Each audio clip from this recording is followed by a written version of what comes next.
Hello and welcome to Kitchen Counter Crafts. If you like this video, would you please like, comment, share, and subscribe? And if you will, would you hit that bell icon and be reminded and notified of brand new videos? For today, I am making these tiny little books.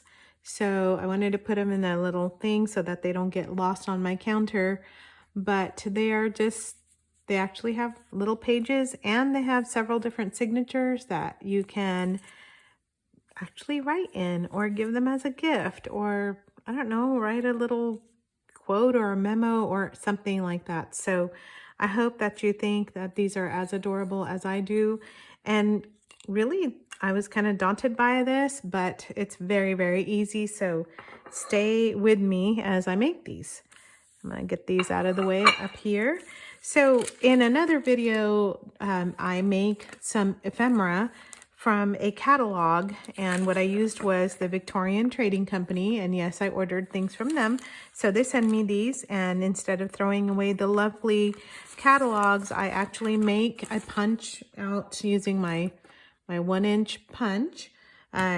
Just some images, and then I glue them down on paper. So that's really kind of the basis of this, and I'm just gonna tuck them away over here. And here's another, just a lovely cover too. I just think they're beautiful. So they have images in there that you can use for covers or whatever else you might want to consider. And here's just a tiny little one. It's like a quilt, and it says Alice's Adventures in Wonderland. You can actually use that as a part of the pages. So anyway, that's where all of those came from. Boy, that was like a loud slap there. But what I also did was I glued these onto the little cutouts. So yes, they're very little cutouts. You can make postage stamps, faux postage stamps, not real ones, out of these. But what I ended up doing is just using what I had glued down for the little covers of these tiny little books. And so what I'm going to show you today, if I can get this back into focus, is how to do just that. So here's a couple of these here, and I'm actually going to start from scratch, which means starting here, but I'll put the link to the ephemera video down below in the information. So these are just cutoffs. Actually, they're not even cutoffs. They are from my tea box. So they were dividing up the tea in between. And so I just saved these. Yes, I drink a lot of tea. And so these are just perfectly little shaped pieces of cardboard. And so I don't know if that's going to be enough, but it looks like it. I've just kind of had them there just because I thought maybe I could use them as a bookmark or something along those lines. So if you notice, this is tilted on its edge, but I'm going to go ahead and cut it the way that I have it. Oh, and when you're cutting out stuff from magazines, you want to make sure that there's not anything in the back that you want to save, which I do want to save these guys right here because I think those are really pretty. So anyway, just want to make sure that you are saving some of those little spots as well. So this is Alice's Adventures in Wonderland. Golly, I'm having problems seeing if that's in focus or not. Okay, it is indeed. So there's that, and that is going to be the cover of this. So we are going to then figure out how much. So I'm just going to cut this up here. And again, I'll just use this little bit for something else. And if you don't, now these pages are glossy, so you can see the shine off of them in the light. You can just use some gesso and kind of knock down the shine off of those. You could also do something else. You could, what was I thinking? You could just put some glue on the top of it, and that also helps to ease down the shine. There's a little bit of Alice here, so I'm going to just cut that.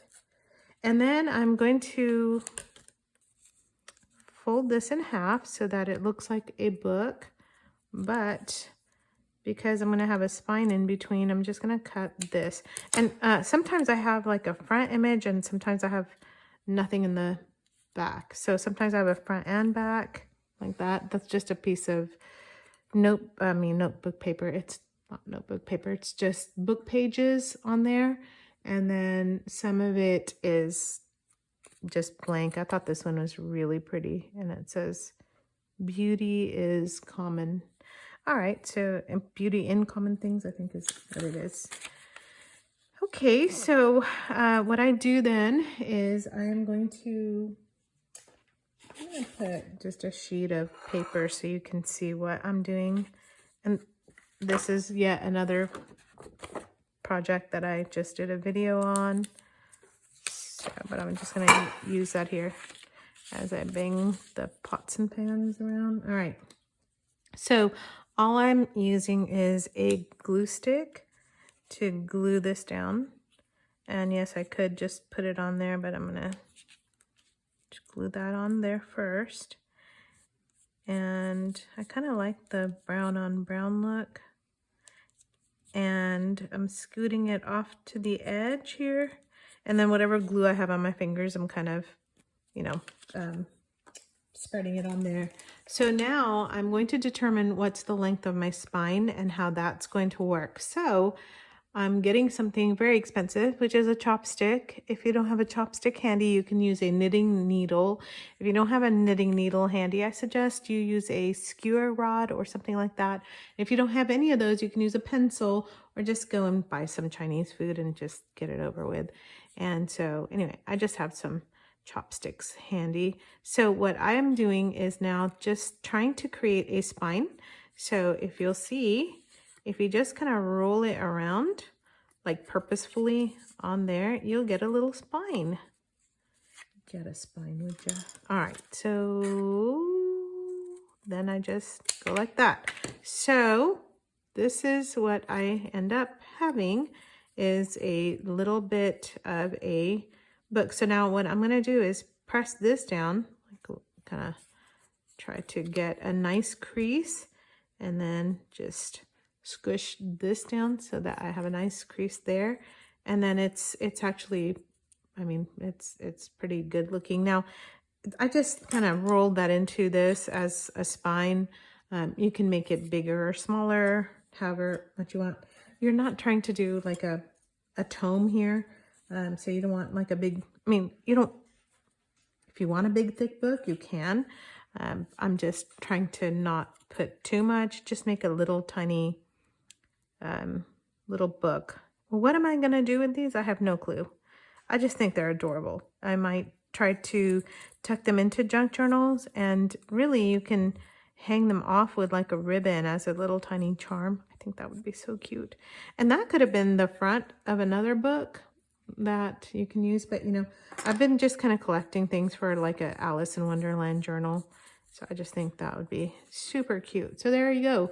There's the cover all done. That just took me a few seconds to start from the beginning and show you what I'm doing. So now you want to include some pages. So I have some already done on the side, but I'm going to show you how I get that together too. Get out of the way, get out of the way. All right, so, oops, I shouldn't have gotten that out of the way. I'm using some cream colored paper. This is just a little bit nicer than copy paper. I just ordered it online. Normal copy paper is 20 pound. This is, I believe, 24 pound paper. So what I'm doing here, now you can't see because it's on white. I've just got issues, just all kinds of issues today, and try not to knock that over off the counter. That would be bad. So this is very scientific. Yes, I have my ruler out, but not for the reason you think it is. I could actually measure this out, but that would then be going against what I believe in, which is not measuring anything. So what I do is I take this and I put it a little bit off the edge. So let me get in there a little bit more.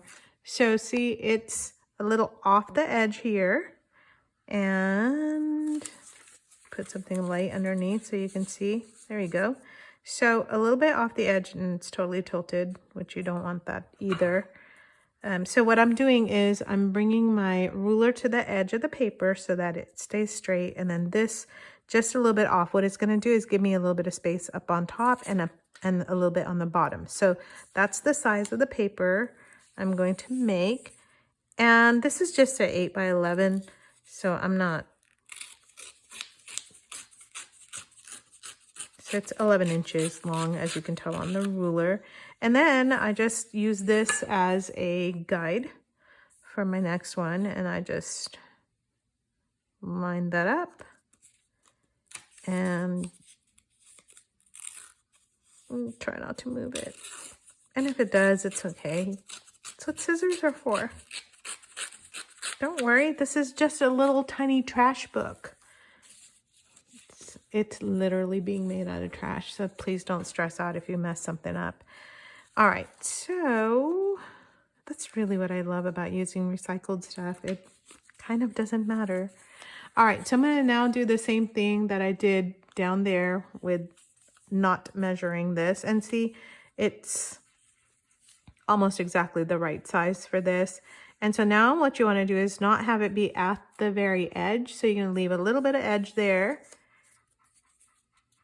Then you're going to use a little bit of edge here. And I'm not positive. Sometimes the microphone picks up the sounds of my dogs and sometimes it doesn't. But one of my dogs is pretty hot, like feeling very hot. So she's panting. She's kind of always been doing that. All right. So what I'm doing now is I'm just zigzagging. I'm way close. I'm zigzagging this. And sometimes I look out and you have exactly the right amount, and sometimes it comes up short. If it comes up short, just use it for another book. Set it off to the side. There we go. Easy peasy. All right, so now I have this zigzag, and really what you can do is make 2 signatures out of that, or you can add some more. So I might actually add a little bit more. So I just kind of, broke it in half. So there's 1 signature. Isn't that cute? It's 8 pages. And here's the other one, but I'm actually going to add one more layer. The other ones had like 10 pages each, which I like. 10 pages per signature. And I really like that because it gives it a nice thickness. And it's a little 20-page book. I mean, how cute is that? So I just kind of want them to be pretty hefty. All right, let's add this in. Go away.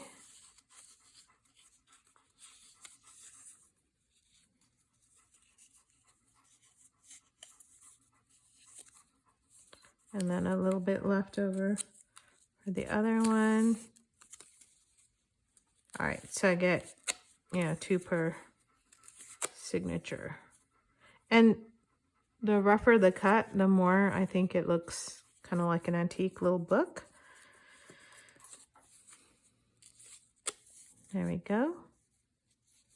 And that's really why I'm tearing it, not cutting it. You can cut it though if you want a nicer, neater look. So there we go. Now your pages are going to stick out. And then you can just tear those.